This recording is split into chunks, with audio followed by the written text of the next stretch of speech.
مسلم مثل صدها مهاجر دیگر تاجیک در دوره کرانتین در شهر مسکو بیکار و بی پول مانده است.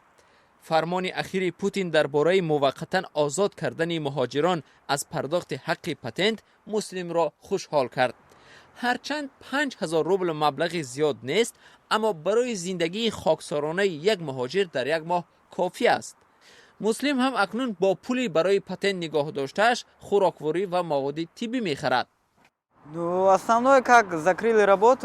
وقتی کارگاهمون رو بستم دریافت کار دیگر خیلی مشکل بود.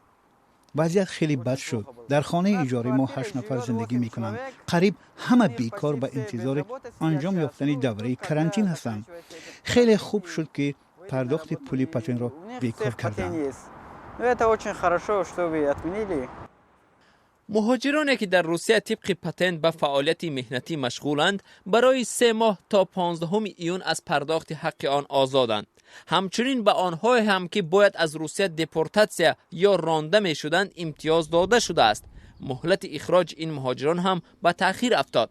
همکنون در دوره تعیین شده، یعنی از 15 مارس تا 15 ایون آغاز کردن پرونده نسبت مهاجرانی که سندی بود و باششان درست نیست و قانون را ویران میکنند منع است. این سند در سامانه پرزیدنت روسیه نشر شده است و محتوایش چنین است: از 15 مارس تا 15 ایون متوقف شود. شهادتنامه پناهگاه موقتی در قلمرو روسیه، شهادتنامه اشتراکچی برنامه دولتی، اجازتنامه کار، پتنت، اجازتنامه دعوت و استفاده نیروی کاری خارجی. با اطلاع پالاتای جمعیتی مسکو، تنها در پایتخت روسیه در ماه دکبر 1,600,000 شهروند خارجی کار و زندگی کرده است. اکثریت حالا هم در این شهرند. تعداد چشمرس آنها بیکار ماندند. کارشناسان میگویند دستور مذکور را بسیاری ها انتظار داشتند و به آن امیدوار بودند. فعالان و حامیان حقوق مهاجران هم چندین بار از حکومت روسیه خواستند پرداخت پول پتنت مهاجران را موقتا باز دارند. بالاخره صدای آنها شنیده شد. منطقاً وقتی مهاجر خارجی کار نمی کند، اون نباید برای پتنت پول پرداخت کند. البته می شوند حالت هایی که بیمار می شوند یا رخصتی داشته باشد، اما از مهاجران اگرچه بیکار بودن پول پتنت طلب می شد.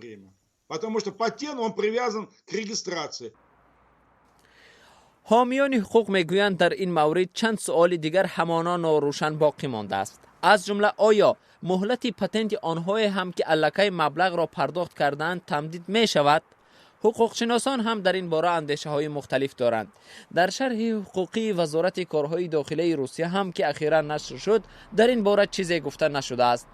پرزیدنت فدراسیون مهاجران روسیه وادیم کاژنوف در یک مراجعه ویدیویی اید به سند اشاره شده وزارت کارهای داخلی روسیه گفت کسانی هستند که برای پتنت پیشکی پول پرداختند و در سند درباره آنها چیزی گفته نشده است. با گفته او احتمال است که این موضوع بدتر بررسی شود.